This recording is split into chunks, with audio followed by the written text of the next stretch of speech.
Hello and welcome to Accessible Globe TV, where today we are talking about Disability Pride Month.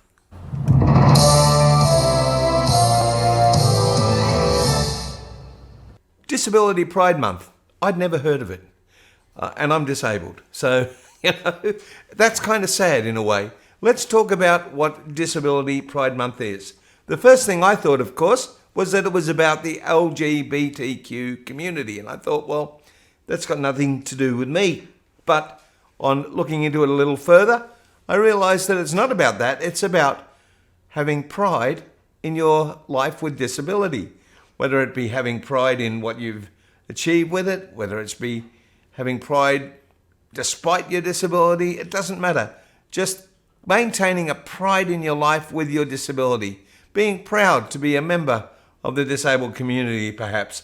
It means many different things to many different people, but it sure is a needed month. Disabled and proud, it says there, and I am proud to be disabled in a way because my disability has made me who I am today. My disability has helped to shape me into the person that I am. So I'm quite proud to be disabled. When I was a young kid, we were probably not taught that, and it wasn't on purpose. We were loved. We were very protected by our parents and the community, but perhaps in some ways a lot of people limited us in that way and caused us to think less of ourselves or whatever, to achieve less. So now we're learning to be disabled and proud. It's pretty much personified by this young lady who I'm going to put up. Look at that. That's how I feel sometimes, and that's how I wish everybody would feel. In general, just proud, but also proud to be a person with a disability. Let's not hide it. Let's not pretend we're less. Let's not accept that we're less. Just be proud and disabled. So Disability Pride Week like that is great. Let's have a look at this young model lady. Fantastic. I think her name is Cherie Louise. I hope I'm pronouncing it correctly, Cherie. She was a cancer sufferer, obviously lost her limb. Instead of being miserable in life, has become a disability representation advocate and a model. And absolutely fantastic. Very proud. And we're proud of her. We're proud of all people with disabilities who just are, who achieve things, who just live their life in the best way that they can and be happy. We were talking the other day about people in power with disabilities. And we were talking about how perhaps they were a little bit nervous of it. We talked about Her Majesty Queen Elizabeth and how perhaps she doesn't want to be seen in a wheelchair.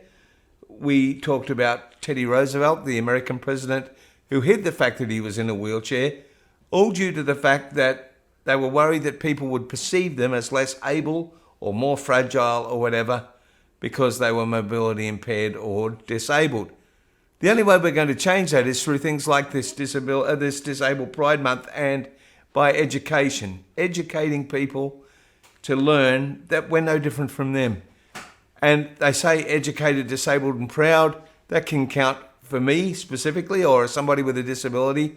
But I look at it as the general community needs to be educated that the disabled are proud people. They're just as capable as anyone else. And in fact, I learnt that to some degree when I was in Thailand. Whack that picture up in Thailand if you could, please, Carl.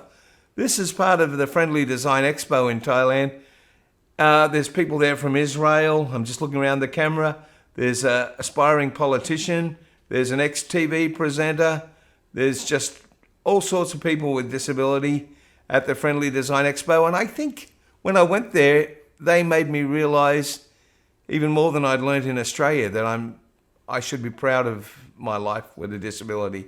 And they were terrific people. We might do another program on them a little bit later on because that was at the Friendly Design Expo and every member of government, every minister in the government attends that, and so does the Prime Minister. And they did so because they learned from it. And in fact, the Tourism Minister of Thailand at the time would get into a wheelchair on a regular basis, usually around once a month, and spend the whole day in a wheelchair. Oh, by the way, Carl pointed out to me this week that the Pope, the Catholic Pope, His Holiness, was out and about in a wheelchair. So obviously he doesn't think that God thinks any less of him for being in a wheelchair. So just a little point. Disability Pride Week. We'll be doing a bigger program on it later on. I just wanted to sneak one in before the month was over because I just learned about it. We'll be having an interview with some members of Disability Pride in Australia very soon. Until then, that's all we can do. Thanks very much for watching, and let's thank some of the people who have been supporting us here at Accessible Globe TV. If you've enjoyed our content, please don't forget to subscribe to the channel and like and share the segments. It really does help. Special thanks to Simple Solutions. They're a wonderful NDIS training organisation and also an NDIS provider.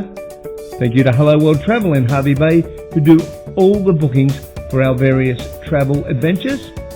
Totally Mobile, who are there for all your mobility needs. Also, a big thanks to the National Disability Insurance Scheme. It's provided by the government, but without it I would have loads of trouble actually living life and making these programs. Thanks to everyone, and we'll see you again real soon.